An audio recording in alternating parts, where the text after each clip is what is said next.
All right, everyone, welcome to another edition of the Good Life Small Business Podcast. I'm your host, Brian Blakely, and I am pleased to be joined today by Chad Sutton, owner of Sandhill Sutton Speed and Supply in Halsey, Nebraska. So it is a pleasure for me to be back here. This is around where I'm from, God's country. So it's nice to be back. So Chad, welcome. Thank you. Let's get to know you a little bit. Tell me, what books are you reading right now or listening to? I'm more of a listening to. I did read the David Goggins book, that Can't Hurt Me book. Yeah. That was instrumental. Yep. The Rich Dad Poor Dad. Yep. Another one that was referred to me and is great, and now I'm trying to pass it on to my kids. Mm-hmm. We listen to it sometimes when we're driving around. Sure. The biggest one that recently had an impact was the E-Myth. Yeah. That one really helped us understand how to evolve the business and who had what role type of deal. Yeah. What have you taken the most out of that book, or like one piece of advice that really like struck you as, oh yeah, this is something we need to do? We just felt like we needed to do it. Being it's just my wife and I, we really needed to set up a plan on who does what, yeah, and when, and who answers to who type of thing.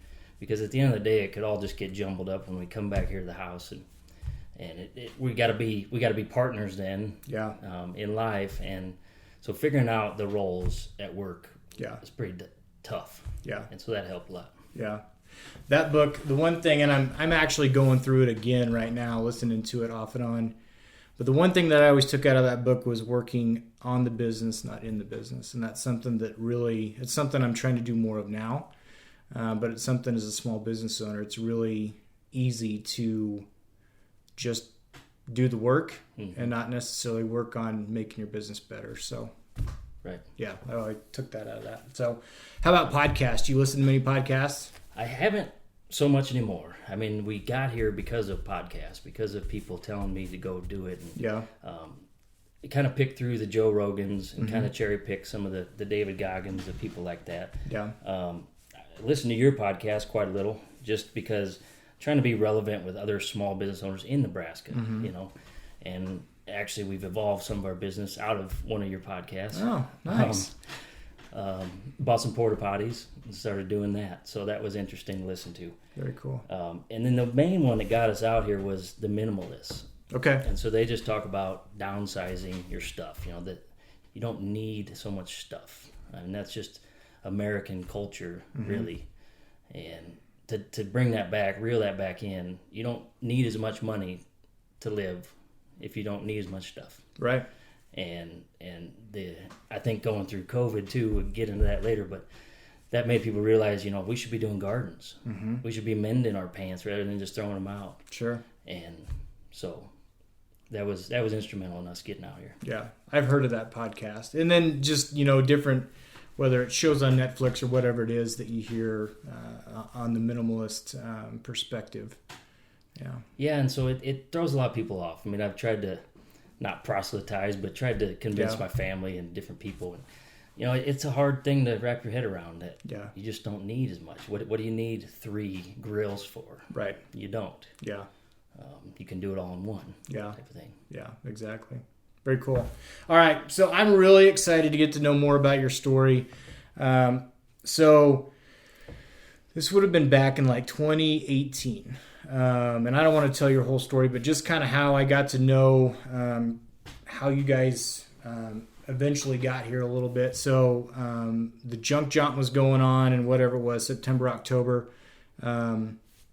My mom was having a sale, and your wife and her family walked in, and my mom introduced, and she said, Becky's going to be the beautician, and then her husband's going to be, they're going to have a general store and things like that. And so I got to talk to her. I said, where are you guys from? And she said, Omaha. And that right there, that kind of really stuck with me as far as, so you're moving from Omaha to Halsey, Nebraska, and going to open up a business. So I don't want to steal the show here, but just kind of tell us about your story and how you came to that decision of, okay, we're gonna make the move from the big city essentially to Halsey, Nebraska.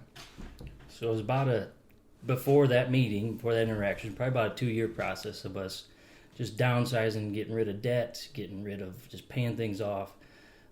we didn't know what the move was going to be. We didn't know where we were going to go. There was just something we were preparing for. We didn't know. Yeah. And then, so we got into ATV riding. I always have been as I grew up, and then we got our boys into it. And so what happened was we were out here. We would start taking totes full of goggles, gloves, oils, stuff that just normal ATV people need. You know, and it's kind of on a whim, but it was a deal where we'd set up a table with my kids, and they were young, but I wanted them to learn the value of a dollar. I wanted them to learn how to interact with people with tattoos and long hair and count change back to somebody. Yeah. And so we started this little deal while I grilled their lunch or their supper, then they could be interacting with these people. And so we were out here riding at the forest, and we were not really going to set up. We were in a bad campsite. We weren't going to see much traffic. And so, all right, one of our neighbors walked over and said, "Hey, you guys got goggles and gloves and stuff?" Yeah, what do you need? Well, so anyway, we make 3 or 4 sales. Yeah. And then the ranger shows up he came to fix our power pole. It wasn't working. No big deal. He said, "What are you guys doing here?" "Hey, man, I'm selling stuff. What are you looking for?" He says, "Well, here's a problem. I can't have you doing that on forest property. You gotta have a permit." I said, "Well, sell me the permit." And so anyway, it turned into this big ordeal. Yeah. So we shut down, and it might have been the next trip out here. Then I was up with my uncle, and we were having coffee, and he says, "I got to run to town and get hot dog buns. Didn't bring enough." "Okay, I'll go with you." So he pulled out to the highway here on Highway 2, and you can go left and go to Thedford. You can go right and go to Dunning. Mm-hmm. And he turns and heads toward Dunning. I says, "Where are you going? The gas station is in Thedford." He says, "Well, I always go 10 miles down the road down to Dunning." Mm-hmm. I said, "Well, anytime I have to go get anything, I go 17 miles the other way." Mm-hmm. I thought, why is there not somewhere 1 mile away where you can get that ice, hot dog buns, get that kind of stuff? Sure. And so that's where the idea come from. I pitched it to my wife, and we ended up coming up. It might have been, we came up for a 4th of July celebration first, and just camped at the forest and just partook in the day. Yeah. And then, so that began, 6 months later in November. Here we are November of 2018, moving out here. Okay. And that was probably right around that jump time. Yeah. Or right before. It was September, October, something like that. So I think we came to look at the house that weekend. Okay. And didn't even know that was happening. Junk John was going on. And so we realized how much stuff goes on around this area. Mm-hmm. We knew of the 4th of July, but we didn't know about junk job. Yeah. So, like I said, in November we showed up, November 2018, and in April 2019 we opened the store. Okay.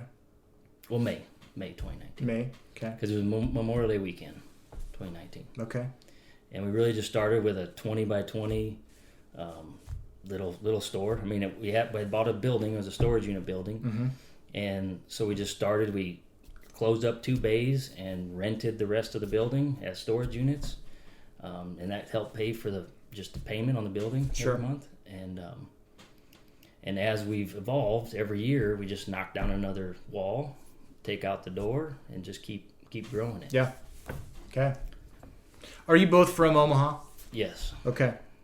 And were you just coming out here to just go to the forest and just get away, essentially? Yeah, so that's all we ever did. Everybody comes out here to vacation and get away, and we'd always do it twice a year because we'd go other places. Mm-hmm. But everybody comes out to just get away and decompress, right? Yeah. And why not live it? Why not live there? Yeah, absolutely. And I can't say we can completely decompress all the time. Yeah. Running a business, but it's been good. Slower pace, Much for sure. slower pace. Yeah. Had you ever been a business owner before? I was not. I just worked construction, worked a heat and frost insulator for 17 years. My wife got right out of high school, got into beauty school. Okay. And I think she bounced around but she moved around a couple different salons, and eventually had her own kind of studio bay that she rented, but she ran it. And so that's where the corporation came about, was her doing that for 4 or 5 years before this even happened. I see. So let's take a step back. What all, with your store, your wife's a beautician, tell us about everything that you do here and what you provide in Halsey. Well, yeah, the store is your camping essentials, your grocery essentials. I mean, we have milk and bread and cheese and stuff for the local people will come and get some things. Yeah. But really we're targeting your campers and stuff like that. Sure. We also sell, ATV and side-by-side belts and goggles, gloves, oils, the same stuff we talked about before. Have evolved. When we first got here, your friend Daryl Anderson had approached me about changing oil in his side-by-side. And as he left with it, he asked me, do you enjoy doing this? Well, yeah. And that was pretty much all it was said. And my phone started ringing. And people were calling, hey, I need the oil change. I need this and that. So that was never part of the business plan, to be working on machines. Sure. We only did that. I only worked on them because we grew up pretty poor to where we had these machines, but we could never pay anybody to fix them. Yeah. So you had to learn and buy a book and learn how to do it. Sure. So that was one of the things that was not expected, and this worked out really well. Yeah. We have a tire machine now, so we can fix tires for people. Mostly ATV tires and that. But So do you get people that are out of the forest that come in too to have service work done, or is it mainly locals here in Halsey? it's mainly locals. Okay. I mean, the forest traffic, they do bring people in, or people come in, but the problem is there's so many machines out in the world, Yeah. and you can't have all the parts. Sure. And you just can't. So you Yeah. try to keep some of the popular stuff and try to keep people going. I mean, we'll go above and beyond and try get people going the rest of the weekend. Mm-hmm. And just sometimes you can't. Yeah, that's the thing too, is they're here for the weekend. So if it's Right. anything major, they'll probably just go hang out and enjoy the rest of the weekend and Right. try it again some other time. Yeah. So how has the business evolved? So you said, you gave a good example there of where you're started to do the service work, but what are the things, did you come here with the idea of your wife being a beautician, just having the general store and having that be it? How has things evolved? What have you guys had to add? What is, as far as being a small business owner, that's probably part of the fun of the new things that you get to try and things like that. So what's that been like? It is fun. That's what you're right. The general store and she had a hair license in Nebraska, and you can take that anywhere. And so Yeah. that was a selling point that she can. Yes, she has to start new clientele. That was tough for her to wrap her head around. But now since then, I mean, really, we just try to listen to people. Again, you can't bring everything into the store that everybody recommends. Yeah. But if you get people that bring it up twice, then okay, it's time to bring it in. And so we've evolved there. The store has grown. I mean, like I said, I think now we started out as a 20 by 24 space, and I think we're at 80 by 24. Yep. I mean, it's grown exponentially. We also got just listened to other people and kind of heard needs and tried to fill voids. I mean, like we talked earlier, there's lots of opportunity out here. We're just trying to fill some of the smaller voids. And so one of them was the porta potties for people doing weddings or anniversary parties or bull sales around here. We had some at the football game last night. That was one thing. And I recently just got an FFL. And so we're able to transfer guns to people. Oh. I'm still trying to get set up with enough distributors to be able to, buy the guns Yeah. directly. But mostly, and that's a problem, is everybody wants to go online and pick out their color and their caliber and Sure. whatever. There's so many details. Gun people are very particular, which is Right. fine. Yeah. But it's hard to do. Yeah. Yeah. Is that probably your favorite part of being a small business owner, is the ability to do what you want, or is there something else that really, gets you going? No, I enjoy being in the E-Myth. It talks about one person is like the visionary. Yeah. And my wife gives me a lot of crap about it, but that's my kind of role. Is I dream up these things and poof, it happens. And she's nervous every time about all the different changes. Yeah. And knock on wood, so far one hasn't really failed. But we also don't extend ourselves that much. Sure. We built this thing with, like I said, the storage units were paying the rent on the building until we could fully do it ourselves with the store Sure. and everything else. We just don't overextend. Yeah. So if you were working on paying off debt when you were in Omaha, has that been part of the plan? Because as a small business owner, it can be hard at times where if you want to do something or if there's an opportunity there to go to the bank and take out a line of credit or credit card or whatever it may be, and maybe you've done some of that, but just talk about that, how the difficulty of maybe being patient and doing it a little bit of a time instead of just having it done because of, if you're a visionary, you think of all the things that you maybe could be doing. Talk about how you've been able to kind of manage that a little bit.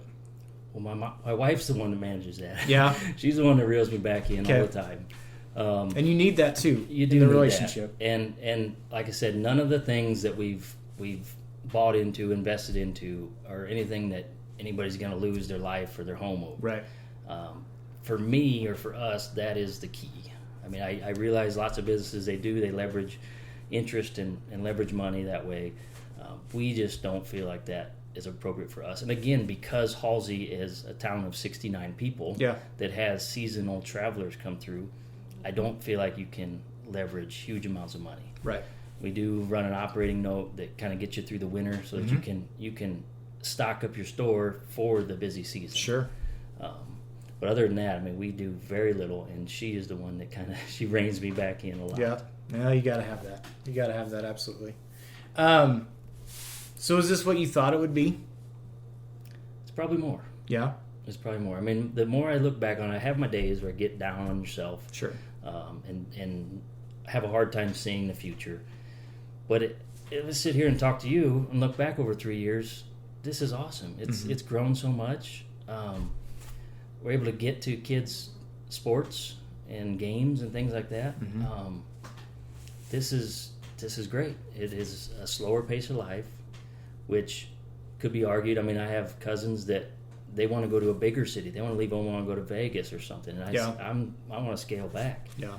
And I think community is what this is about. I mean, coming out here, and we talked earlier, giving back, getting on boards and being a part of fire departments and giving things back has great, immense value. Yeah, absolutely. Building those relationships, and that's really, it's easy to do in a small town, but at the same time, being part of the community it really is vital. I mean, with not as many people here, and salt to the earth people, around here that are willing to do,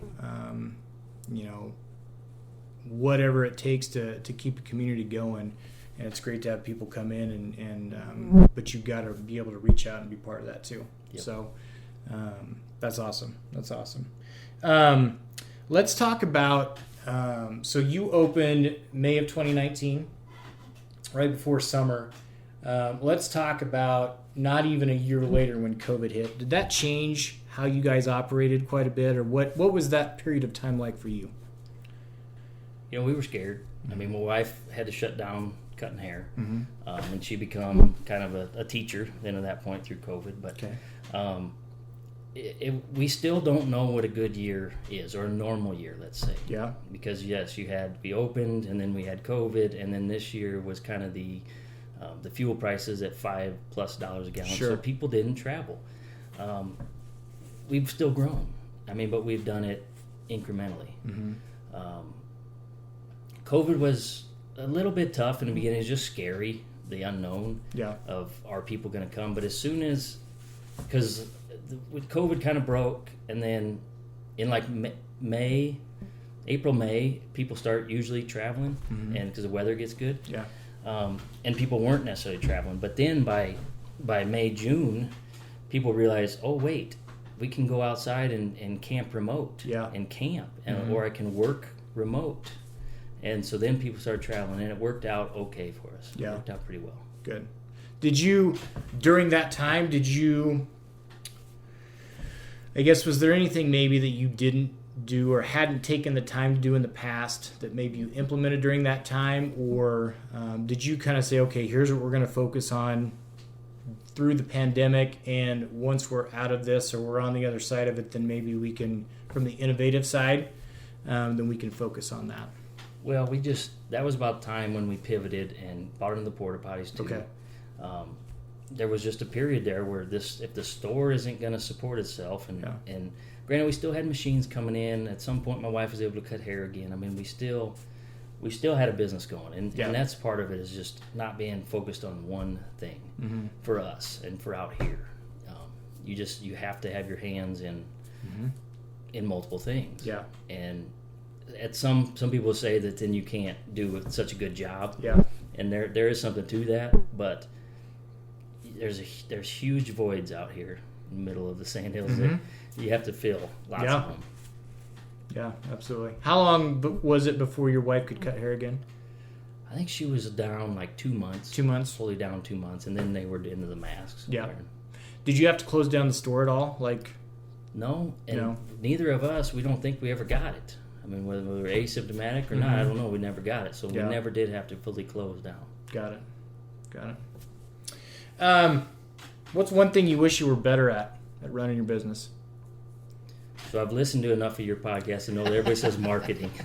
We'll go with that. Yeah. But the other major one, I've been thinking about this. So the other major one is being able to say no. In the beginning of starting a business, you have to say yes to everything, everybody, until you can say no. And we're about to the point. I mean, we have a part-time lady that comes and works, and she helps run the store and run the register.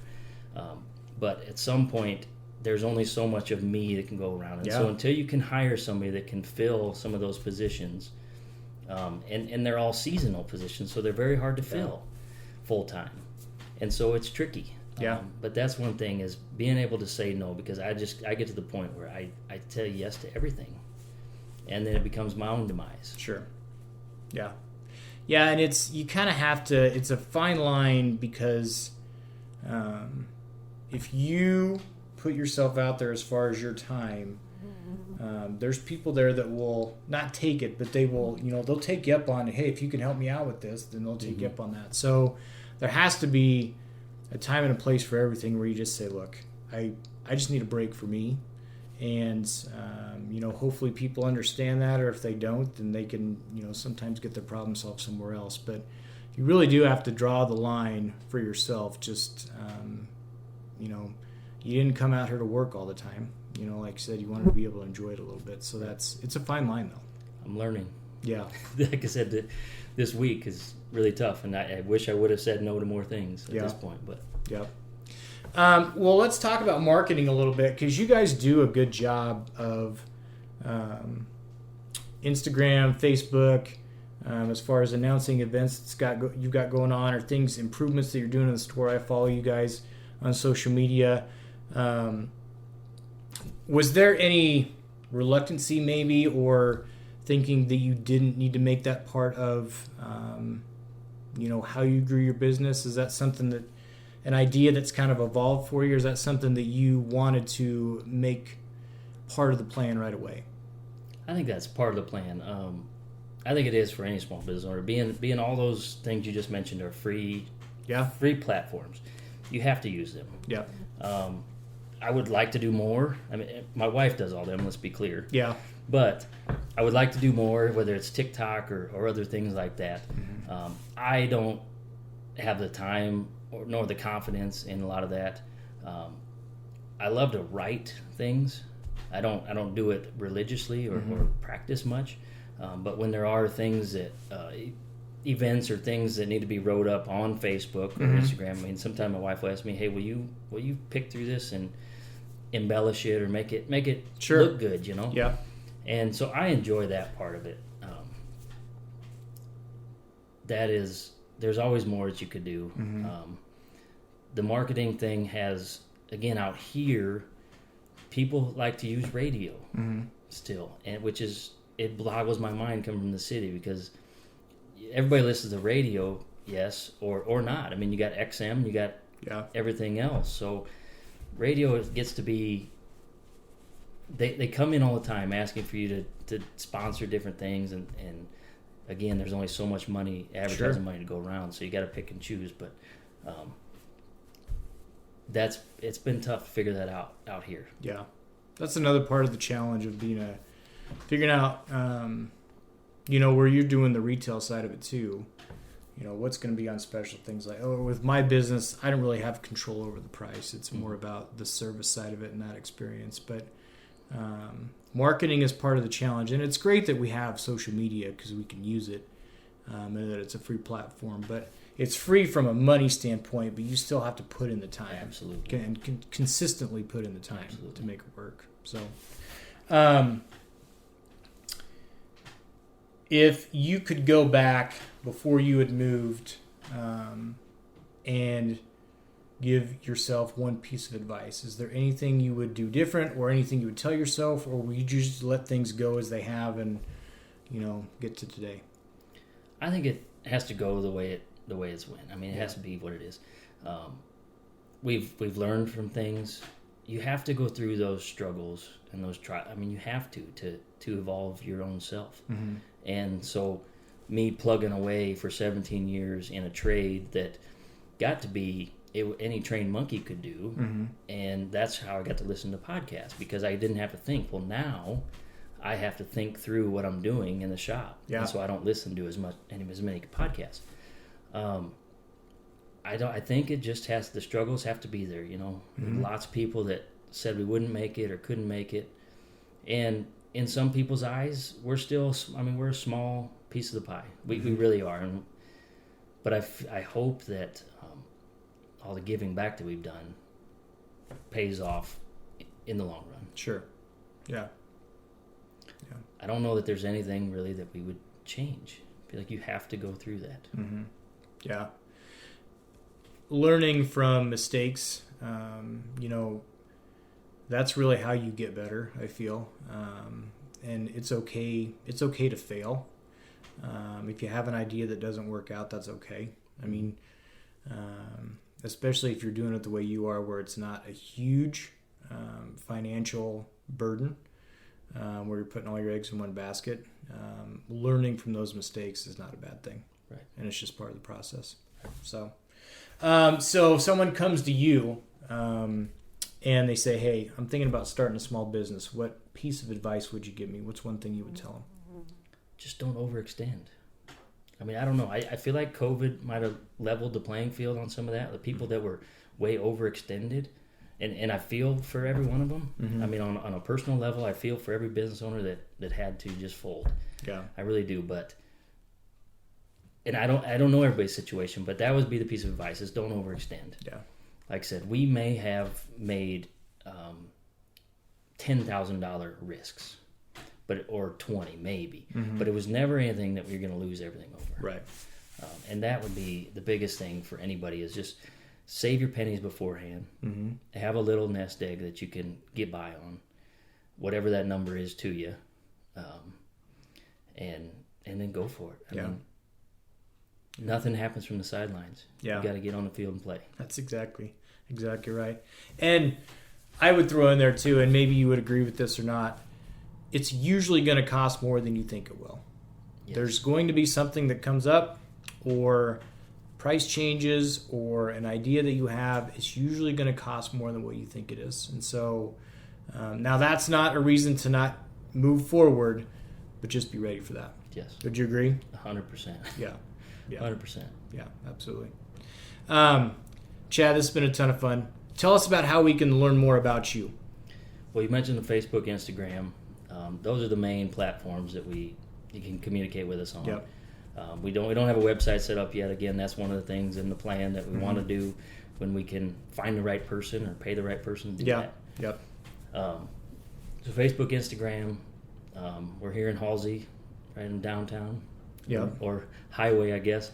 We're not considered downtown, really. Right along Highway 2. Right along Highway 2. You can call us, 308-533-2323. Got it.